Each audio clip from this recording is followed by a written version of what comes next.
मुजर्रब और आजमूदा और ताकतवर आपकी खिदमत में पेश कर रहा हूँ। रुज्जत कई तरीक़ों से आती है और रुज्जत की वजह से इस तरह की बंदिश लगती है जिसकी वजह से किसी अमल के अंदर कामयाबी नहीं मिलती। इसका पहला तरीका ये है, जो आप अमल कर रहे हैं आपने उसके शराइत और ज़वाबित को मद्देनज़र नहीं रखा, उसकी वजह से रुज्जत आ गई। दूसरी वजह ये है कि बग़ैर इजाज़त के आपने कोई अमल किया, उसकी वजह से रुज्जत आ गई। तीसरी वजूहात ये है कि जो आप अमल कर रहे हैं उस अमल के अंदर, हालांकि कुरान मजीद फुरकान हमीद के अंदर तो कोई रुज्जत नहीं है, बल्कि कुरान मजीद फुरकान हमीद तो रुज्जत को ख़त्म करने वाला है, लेकिन उसके बावजूद क्यों आती है, यही चंद एक चीज़ें आपकी खिदमत में पेश करूँगा। फिर आपको ऐसा अमल बताऊँगा कि अल्लाह के फजल करम से दोबारा रुज्जत आपके करीब नहीं आएगी। बिस्मिल्लाहिर्रहमानिर्रहीम। अस्सलामु अलैकुम वरहमतुल्लाहि वबरकातुहू। अमलियात की दुनिया चैनल में आपको खुशामदीद कहता हूँ। उम्मीद करता हूँ कि तमाम दोस्त अहबाब खैर व आफियत से होंगे। दिली दुआ है अल्लाह आपको राहत वाली, अमन वाली, सलामती वाली, खुशियों वाली ज़िंदगी अता फरमाए। अल्लाह आपकी ज़िंदगी के अंदर बहारें ही बहारें अता फरमाए, आमीन। नाज़रीन मोहतरम, अमल की जाने बढ़ते हैं। रुज्जत क्या है, रुज्जत क्यों पैदा होती है और रुज्जत आने के नुकसानात कितने हैं और रुज्जत की वजह से कामयाबी क्यों नहीं मिलती, ये चंद एक चीज़ें आपकी खिदमत में मुख्तसर अल्फाजों के साथ पेश करनी है। सबसे पहले रुज्जत का माना देखिए। रुज्जत का जो ताल्लुक़ है, रुज्जत किसे कहते हैं? आपका कोई भी अमल आप कर रहे हैं, उस अमल के अंदर आपको कामयाबी नहीं मिल रही बल्कि उल्टा नुकसान हो रहा है रुज्जत के लगने की वजह से। अब आपने अगर कोई अमल किया है तो उसके शराइत व ज़वाबित को मद्देनज़र नहीं रखा, तब भी रुज्जत आ गई। जिस रुज्जत आने से आपका जो रूहानियत का सिलसिला था, जो ताकत आपने हासिल करनी थी, जो आप चिल्ले के अंदर कामयाबी आपने समेटनी थी, वो नहीं समेट पा रहे। क्यों नहीं समेट पा रहे? इसलिए नहीं समेट पा रहे कि रुज्जत आ गई, यानी कि बंदिश लग गई। नाज़रीन मोहतरम, अगर आपके अंदर ये चीज़ें हैं और आप रुज्जत से हमेशा हमेशा के लिए बचना चाहते हैं, अक्सर लोग क्या करते हैं कि बग़ैर किसी से इजाज़त लिए, अगर जिससे इजाज़त नहीं ले रहे, अब वह तो उसके पास रूहानियत नहीं थी, आपने उनके वज़ाइफ देखे और शुरू कर दिए, उसका रिएक्शन आपके ऊपर आ जाता है, रुज्जत लागू हो जाती है। जब रुज्जत लागू होती है, आपका जो अमल होता है वो सलब हो जाता है, उसकी जो रूहानियत आपने हासिल करनी होती है वो मुकम्मल तौर पर ख़त्म हो जाती है, बल्कि ख़त्म भी हो जाती है और उल्टा बजाय फ़ायदा हासिल करने के आपको नुकसानात नज़र आते हैं। इसलिए रुज्जत मैं अक्सर अपने नाज़रीन को कहता हूँ कि अगर आप कोई चिल्ला कर रही हैं, सबसे पहले मैं उनका नाम, उनकी वालदा साहबा का नाम पूछ के मुकम्मल तौर पर उसका बायोडाटा चेक करके मुकम्मल उसकी तशख़ीस करके फिर मैं इजाज़त देता हूँ। अब आपने देखे कि मैं अपनी वीडियो के अंदर इजाज़त देना मैंने बंद कर दी।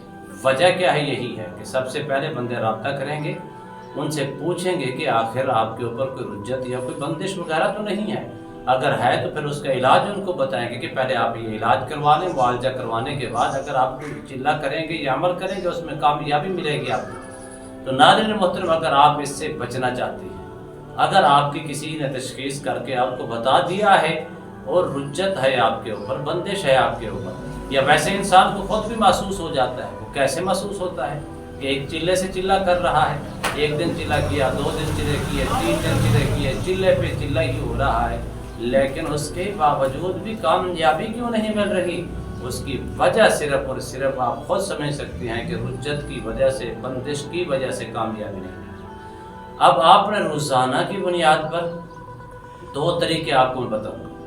कोशिश फरमाएं, आप चलते फिरते भी कर सकते हैं। अगर आपके ऊपर वाकई रुज्जत है और उससे बचना चाहते हैं, उसको ख़त्म करना चाहते हैं, मुकम्मल उसका ख़ात्मा चाहते हैं, तो आपको इस कदर इतनी तादाद के अंदर बिस्मिल्लाहिर्रहमानिर्रहीम पढ़ें और अल्लाह के फजल व करम से मुकम्मल तौर पर रुज्जत भी ख़त्म होगी, दोबारा रुज्जत आपके ऊपर नहीं होगी। लेकिन आइंदा के लिए आपने एहतियात करनी है। जब भी आप कोई अमल करने लगे, उससे पहले आपने किसी से मशवरा लेना है, किसी आमिल से मशवरा लें।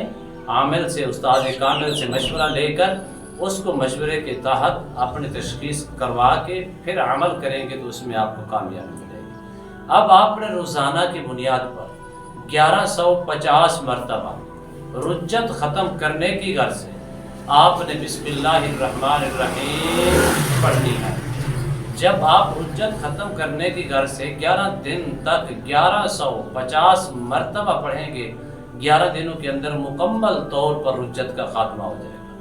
اب آپ نے آئندہ کے لیے اس کو کیسے استعمال کرنا ہے، کیسے اس کی روحانیت حاصل کرنی ہے، اس کا طریقہ بھی اسی ویڈیو کے اندر میں آپ کی خدمت میں پیش کر رہا ہوں کہ دوبارہ سے میرے اوپر کبھی رجت نہ آئے۔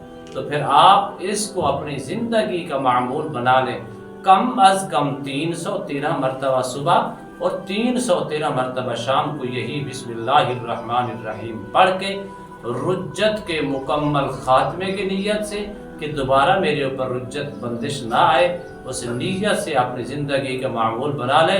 اللہ کے فضل و کرم سے کبھی بھی پوری زندگی آپ کے قریب رجت نہیں آئے گی اور رجت سے بھی مکمل خاتمہ ہوگا اور چھٹکارا ہوگا، دوبارہ رجت کا شکار آپ نہیں ہو پائیں گے۔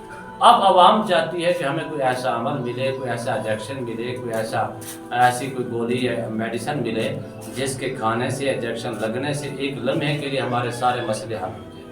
حضرت اس کے لیے محنت کی ضرورت ہے، محنت کرنی پڑتی ہے، اپنے لنگوٹے کو پاک رکھنا پڑتا ہے، نیک اور صالح پڑھنا پڑتا ہے، نمازوں کی پابندی کرنی پڑتی ہے اور اس میں قرآن مجید کی تلاوت کرنی پڑتی ہے، اس میں تقوی اور پرہیز کی ضرورت ہوتی ہے۔ جب یہ چیزیں آپ اپنا کر چلیں گے تو آپ روحانیت کے اندر کامیابی ملے گی، ورنہ کامیابی کے چانس نہیں ہیں اگر ہاں آپ جائز طریقے سے کرنا چاہتے ہیں۔ انشاءاللہ اللہ کے فضل و کرم سے اس کو آزمائیں، رجت مکمل طور پر ختم ہو جائے گی۔